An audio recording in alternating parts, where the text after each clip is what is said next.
by the police, having his DNA information discovered by looking through the databases of GED Match, a website in which people volunteer their genetic. It kind of sucks that he's like recording this from a bathroom, though.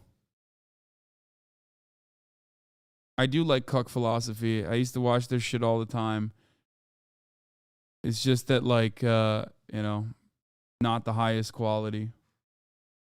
Codes in hopes of finding relatives and ancestors.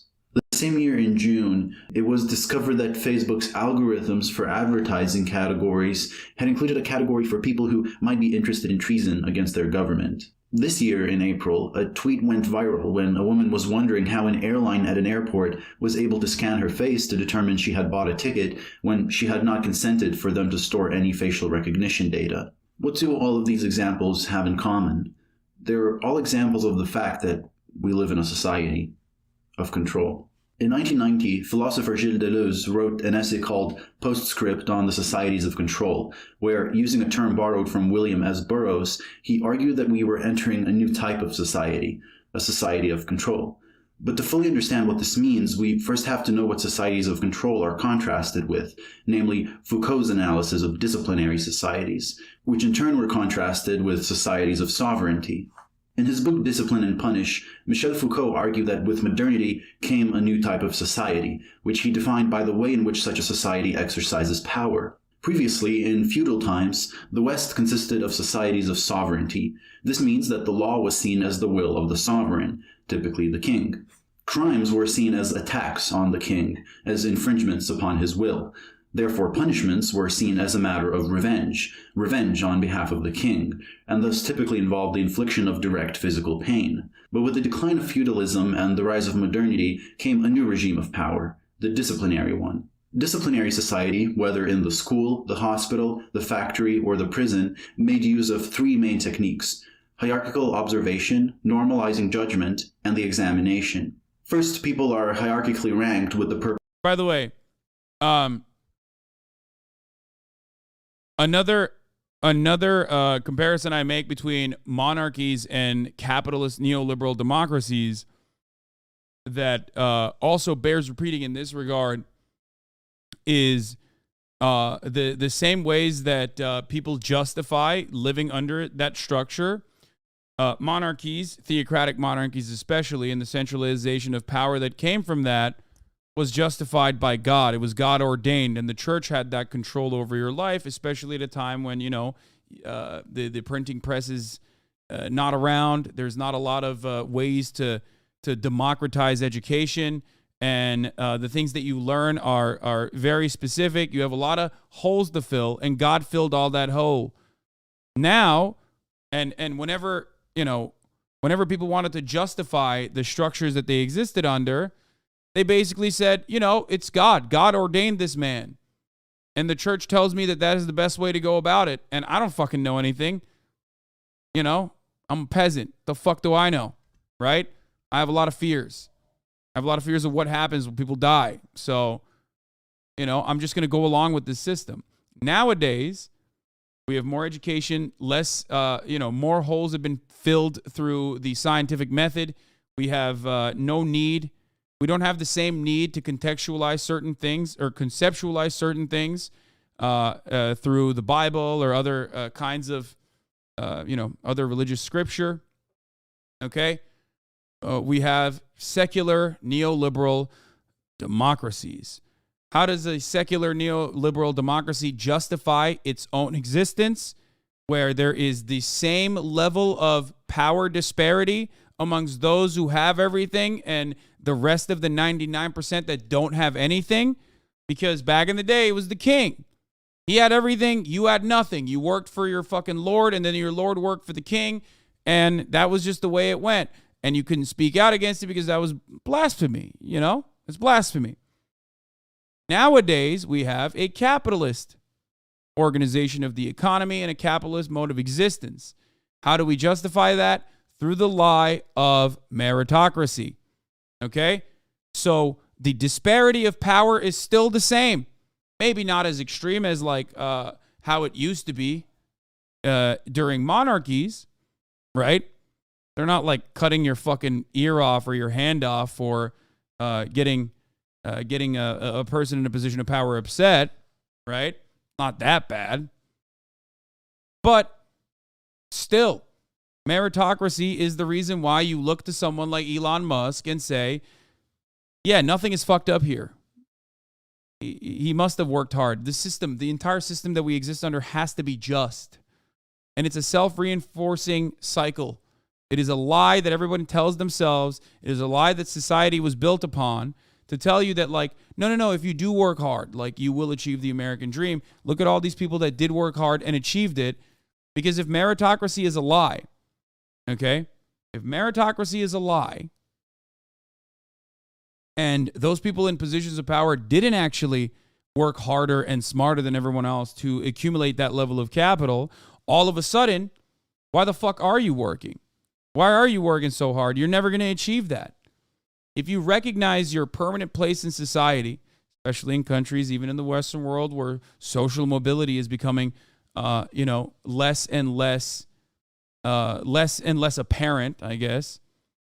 When you recognize that, when you recognize your class position and what you are born onto this planet to do, all of a sudden you might have a revolutionary spark. You get it?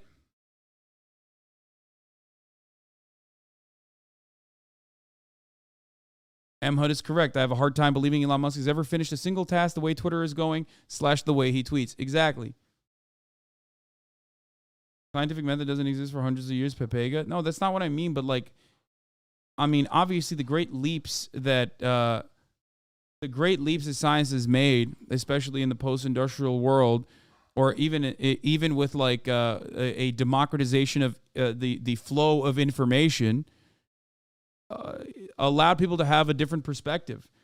Another thing could be said about the internet as well, but I think capitalism is more powerful as a mechanism of control than monarchies were, and therefore, it is harder to.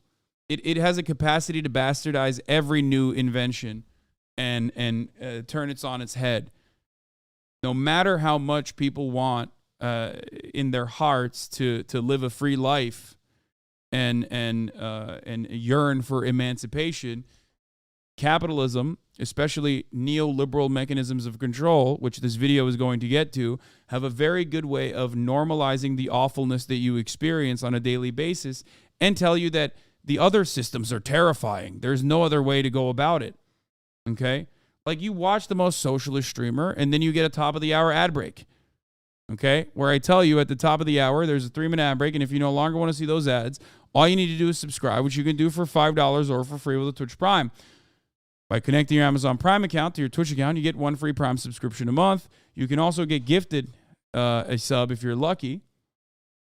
And those are the ways that you can avoid the top of the hour ad break. Here's a 3-minute ad break now. There you go. That's how you go from Deleuze to fucking Foucault to serving a top of the hour ad break. Only here, baby. Nowhere else. All right.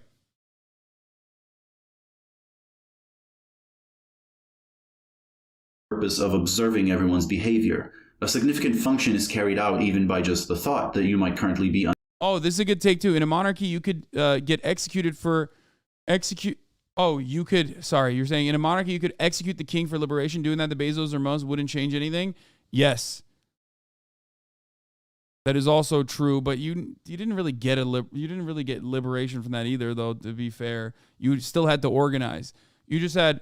And this is the argument that I guess this is what Noam Chomsky and Zizek also talk about within the two different mechanisms of control: the neoliberal mechanism of control versus the authoritarian mechanism of control that you saw within the USSR. When you know that you are being controlled, you at least have an understanding and you can organize against it. Whereas under neoliberalism, organization or an organizational power is diminished because you don't even realize that you're being controlled.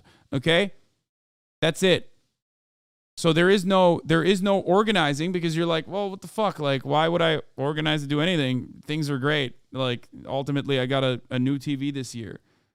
That's the main difference. That's why people, when they talk about China, will say, if Xi Jinping fucks up, no matter how much control Xi Jinping exerts over its population, okay? And the CCP certainly does a lot of that, okay? Chinese people understand the concept of Chinese prosperity, but they also understand the concept of the government controlling their existence in a meaningful way. Okay? So if there wasn't, if the Chinese government wasn't actually working towards Chinese prosperity in tangible ways that they can see and experience, then they would absolutely revolt against it. They have a history of doing so, and they would certainly do it again because they at least recognize that the government is controlling their existence, whereas here in America, we think we have freedom and we have no understanding of that, so there's no organizational need for it. Anyway. Under observation. When you're at a store and you see a camera, there doesn't even need to be someone watching the footage. The possibility that someone is watching alone is enough for you to regulate your own behavior as if you are being watched. Then comes normalization. As your behavior is observed, it is judged as normal or abnormal, and abnormal behavior is discouraged and punished. In the old sovereign societies, criminal actions were mostly judged on whether they were allowed by the law or not, but disciplinary societies also judge whether it's normal. And this is done partly by examination, whether medical, psychological, legal, educational, or moral examination. Everyone is measured according to common standards and placed into categories according to the results. Foucault argues that the reason for the emergence of such a system is that it exercises power much more effectively. If you, say, stole something in a society of sovereignty, perhaps you'd be flogged or your hand would be cut off as revenge for stealing.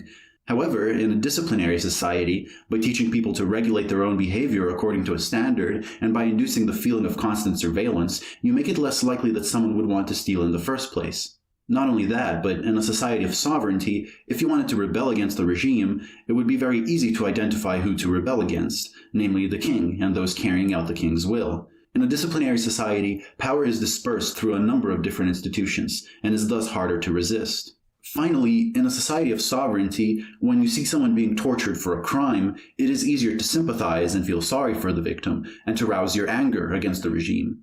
In a disciplinary society, on the other hand, institutions present themselves not as punishing, but as merely reforming individuals for their own good, and are therefore often not even seen as mechanisms of power. The way Foucault put it, societies of sovereignty tax production and rule on death, whereas disciplinary societies organize production and administer life. Let's take this point by point. Consider a serf working under feudalism. A common arrangement would be that the king owning the land sets a tax for how much of the serf's product he will take for himself. However, beyond this, so long as he'd produced the required amount, many aspects of the production process were actually up to the serf and his family. When to work and when to take a break, what technique, method, or tools to use, when to eat, what to wear, what room to be in, etc. The sovereign regime did not organize production, but merely taxed it. In a disciplinary society, on the other hand, production is, well, disciplinary. You are told when to come to work, when to take a break, when to eat lunch, what to wear, how to stand, how to behave, what techniques and methods to use, etc., etc. Depending on this video totally just agree with your point about realizing who your master is. That's shocking. Shocking to me that he did that. This is true. on your line of work, almost every aspect of your being can be decided by someone else.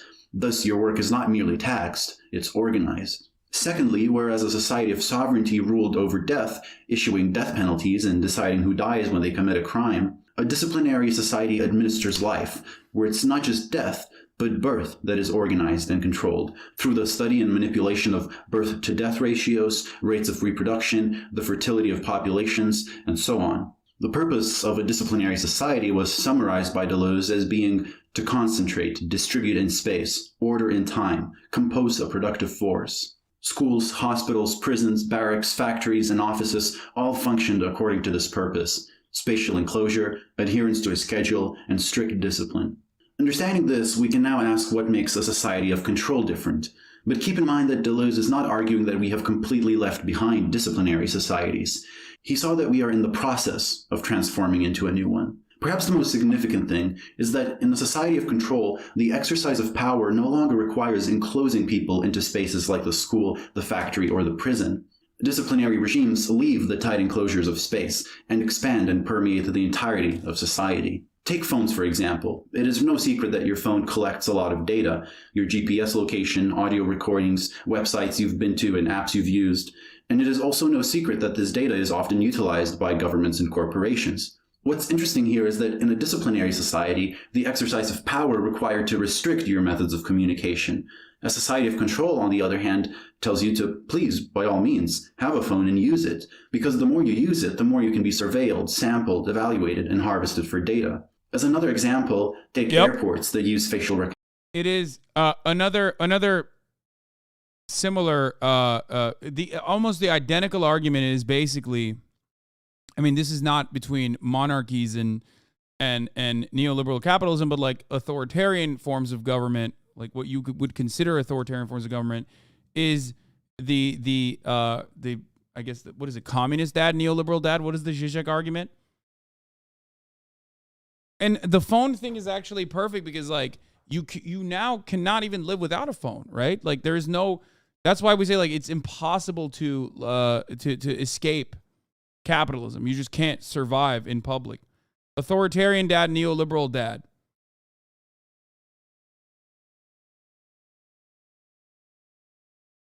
Which is,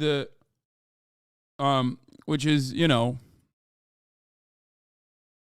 Breezy B97, thank you for the 5 get the subs. OnlyFans boyfriend, thank you for the 5 get the subs as well. I already served the top of the hour break. Chill. I hardly use my phone. It doesn't matter. That's ironic that you say that because, well, one, you're on Twitch already, and two, you don't need to use your phone for your data to be collected. And what is hilarious about all of this is that the mechanism of control is one that you have willingly subscribed to.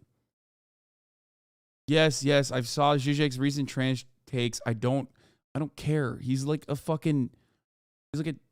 old ass dumpster diving raccoon, man. Yeah, he's transphobic. I know. Like, what do you want? That's not what I'm talking about right now. Recognition technology, something that is becoming increasingly more common. The more you fly, the more facial recognition data they're able to collect, as well as information about your transportation habits.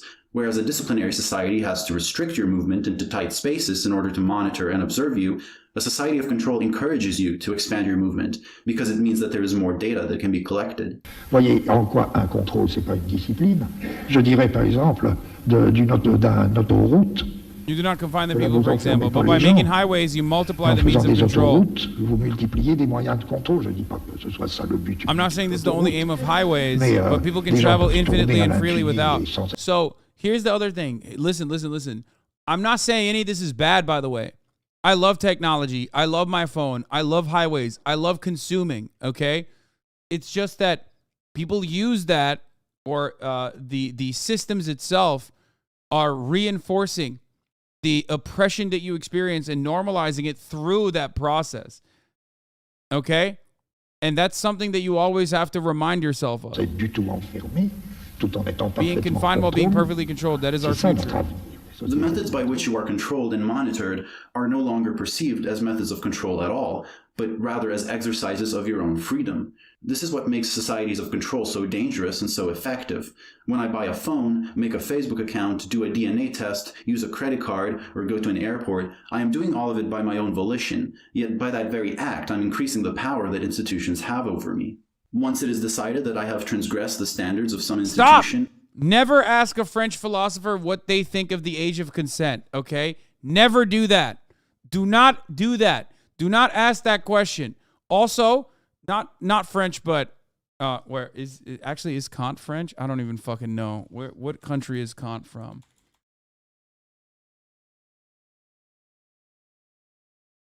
He's German. Okay, don't ask Kant how he thinks black people are made.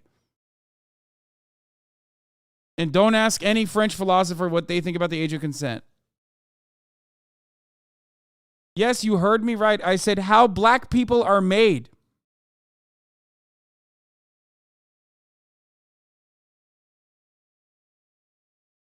Yeah, don't ask a woman her age, a man his salary, and French philosophers what the age of consent law should look like. Does being a racist invalidate one's other opinions?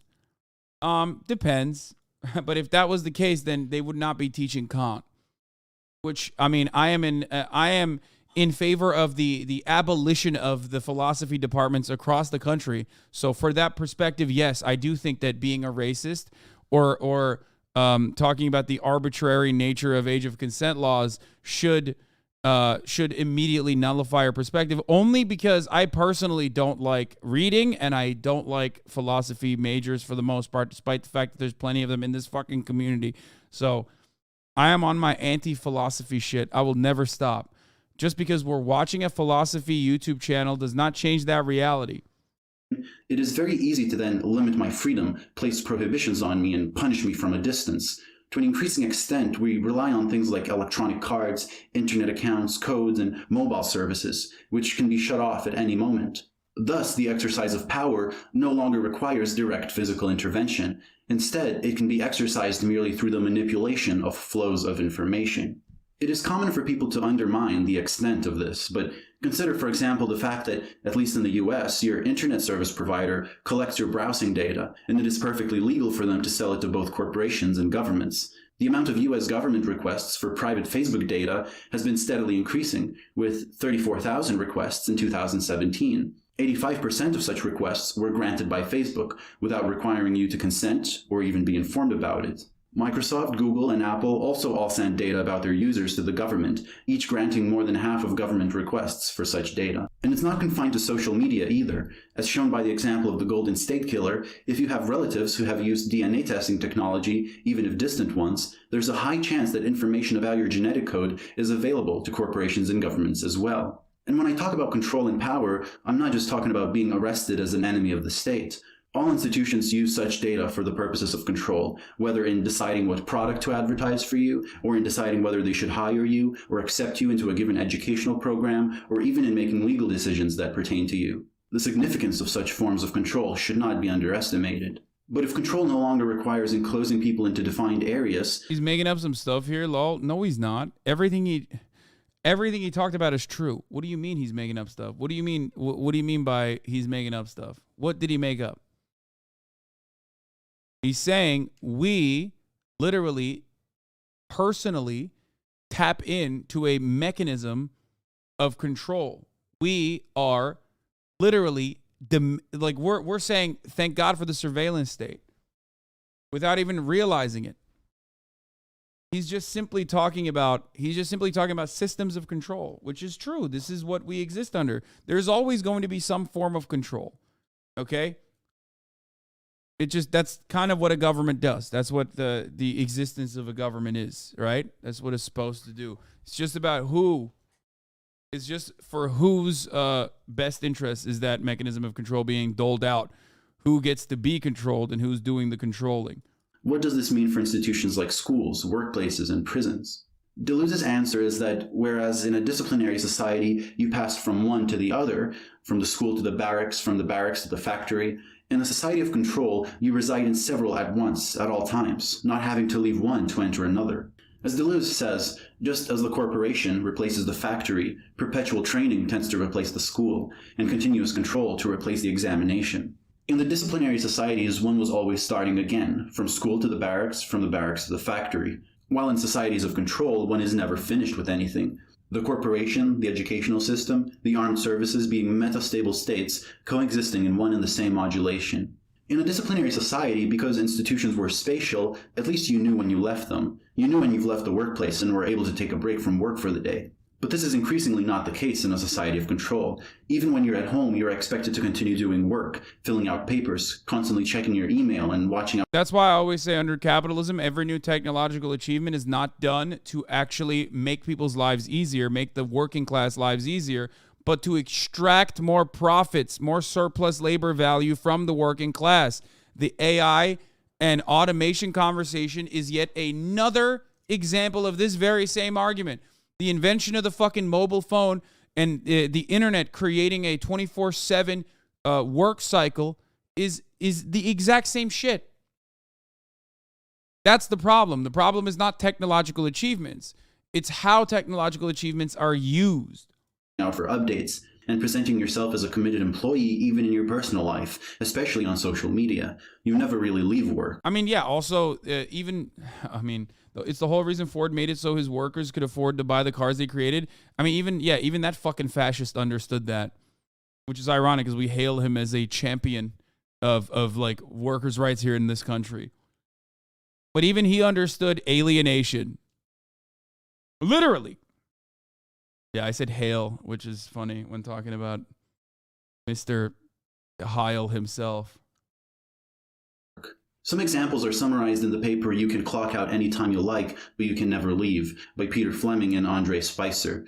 For example, sociologist Gideon Kunda studied a high-tech corporation in the US. The study, quote, revealed that the expectation for long working hours was built into the organization culture and was very difficult to resist once it had been internalized. The organization he called Tech attempted to appropriate as much time as possible from organizational members, and this could only be done if workers come to actively desire it themselves.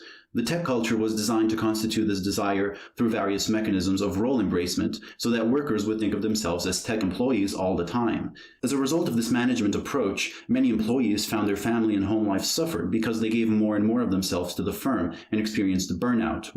I get your point, but you can't place everyone in the same bracket. Certainly some people make inventions to make people's lives easier and not for profit. Wait, what are you talking about? Brother, you have fundamentally misunderstood what I've said.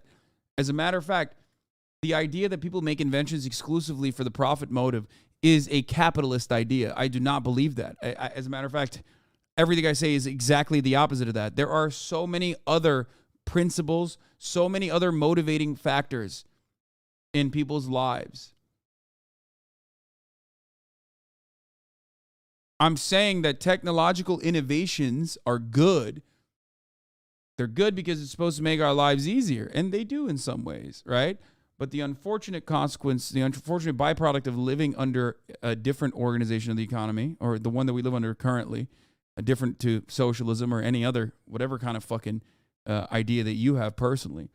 But the capitalism makes it so that all technological innovations are done for efficiency, which means, making you as a worker have more output and therefore fire other workers and getting more bang for your buck from the one person.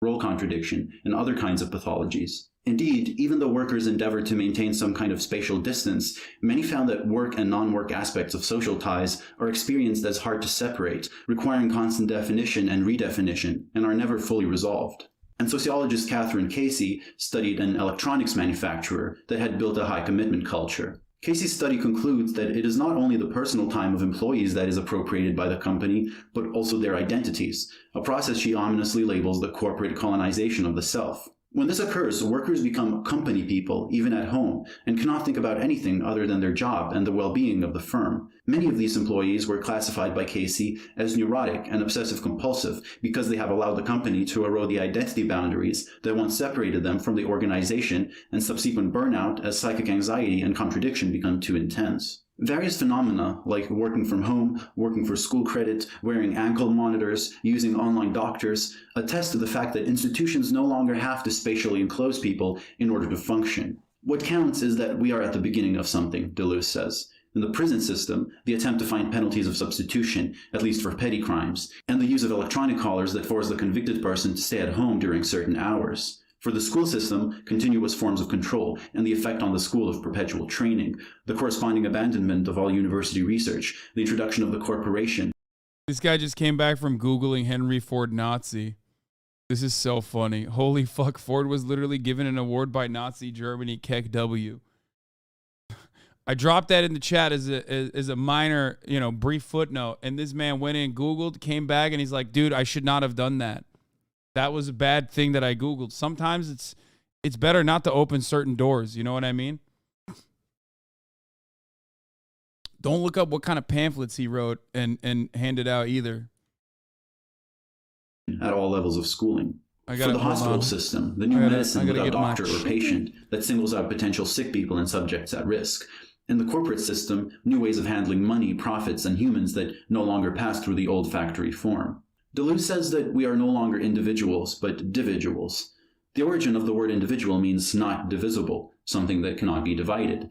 And disciplinary society consisted of such individuals, usually assigned a number in different institutions. But in a society of control, it is no longer true that we cannot be divided. We are constantly divided into demographics, marketing samples, survey results, statistics.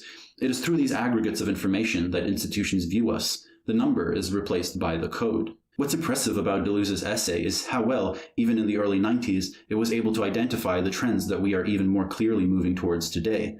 What's important, however, is not just to identify such trends, but identify their dangers and new methods of resistance. Deleuze is not saying that societies of control are worse than disciplinary societies, or that disciplinary societies are worse than sovereign ones. There is no need to fear or hope, he says, but only to look for new weapons. Many young people strangely boast of being motivated. They re-request apprenticeships and permanent training. It's up to them to discover what they're being made to serve, just as their elders discovered, not without difficulty, the telos of their disciplines. And now I'd like to thank the individuals that support me on Patreon. 1108-4777-98641-4844, 1098-17628-01. Okay, yeah, that was Cuck Philosophy. Great video. What are societies of control? Great video from his bathroom that he filmed.